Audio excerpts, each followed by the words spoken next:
আসসালামু আলাইকুম ইয়া রাহমাতুল্লাহি বারাকাতুহু।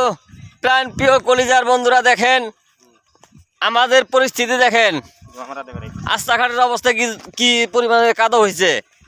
আজকে থেকে 4-5 দিন থেকে বৃষ্টি হইতেছে। আজকে সকাল থেকে আকাশ মেঘলা ভাব, বুঝলাম যে বৃষ্টি হবো না মনে হয়। এখন দেখি আবার বৃষ্টির সম্ভাবনা দেখা যায়। মেঘলা মেঘলা ভাব ধরছে আকাশটা, দেখছেন? এখন আবার বৃষ্টি আসতেছে। তো মনটা ভালো না খুব একটা ভাইয়া।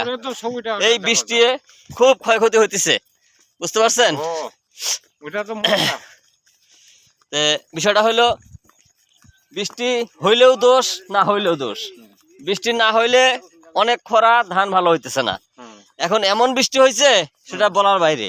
এই যে ধানগুলা মনে করেন পাকতেছে, এগুলা কেউ কাটতেছে, কাইটা কেউ শুকাবার দিছে, অথচ পানি লেগে গেছে।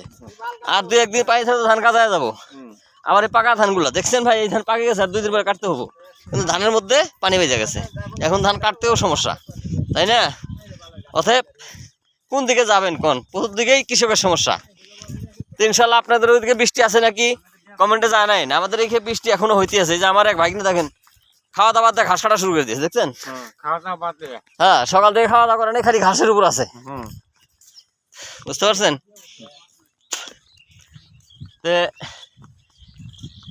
প্রিয় বন্ধুরা, আপনাদেরকে কি খবর? বৃষ্টি হইতেছে?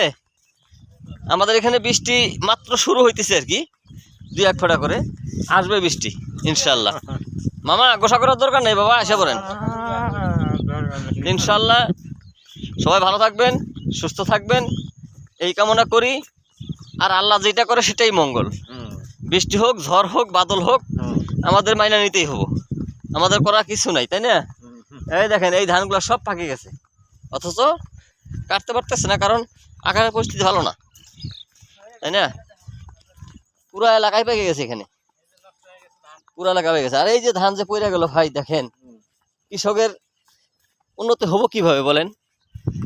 আশা করছে যে হয়তো ধান কাইটে কিছু লাভবান হবো, কিন্তু ধান দেখেন যে সব ধান শুয়ে পড়ছে পানির মধ্যে, ধান গাজাইতেছে। তাহলে হবো? দেখছেন কি একটা দশা, খুব দুর্দশা ভাই। আপনারা অনেকেই হয়তো টাউনে থাকেন, শহরে থাকেন, শহর এলাকায় থাকেন, আপনারা তো আর কৃষকের মর্মতা বুঝবেন না। এরা যে কি কষ্টে দিন যাপন করে, দেখছেন? ধান দেখেন সব পড়ে হয়েছে, কারণ এদের জীবনটাই কষ্টর, বুঝছেন? এই ধান ক্ষেতগুলো গাড়ার পর থেকেই যে ভিটামিন বিষ বা কীটনাশক যে শুরু হয়েছে, মানে দেওয়ার পথেই আছে। ধান এখন কাটবো, তারপরেও কারেন্ট পোকার বিষ দেওয়া লাগে, বুঝতে পারছেন? তো এত কষ্ট কইরা, আবাদ পানি কইরা, যদি লাস্টে বোন এরকম হয়, তাহলে কৃষকের কি অবস্থা হইতে পারে? কৃষক যে কষ্টে থাকে, সেই কষ্টেই থাকে। কিন্তু আমরা শহর এলাকায় থাকেন, আপনারা তো বুঝেন না, চিকন ধারে ভাত খান, তাই না? কিন্তু আমরা খুব কষ্টে আছি ভাইয়া। দেখেন ধানের অবস্থা, ধানের উপরে পানি, দেখছেন? ধানের উপরে পানি, দেখছেন? কিছু বলার নাই, দেখছেন? এলাকাটা ধান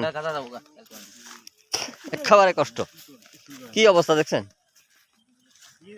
ধান 5-6টা দিন গিয়ে ধানটা কাইটা হলতো, কিন্তু কি অবস্থা দাঁড়াইছে দেখেন। কিছু করার নাই, মেনে নিতে হবে আর কি। তো সবাই ভালো থাকবেন, সুস্থ থাকবেন, এই কামনা করি ইনশাল্লাহ। সবার প্রতি হইলো আমার সালাম, আসসালামু আলাইকুম ইয়া রাহমাতুল্লাহি বারাকাতুহু। সবাই ভালো থাকবেন। ভিডিওটা ভালো লাগলে লাইক, শেয়ার, কমেন্ট করে দিবেন, অন্য ভাইকে দেখার সুযোগ করে দিবেন ইনশাল্লাহ।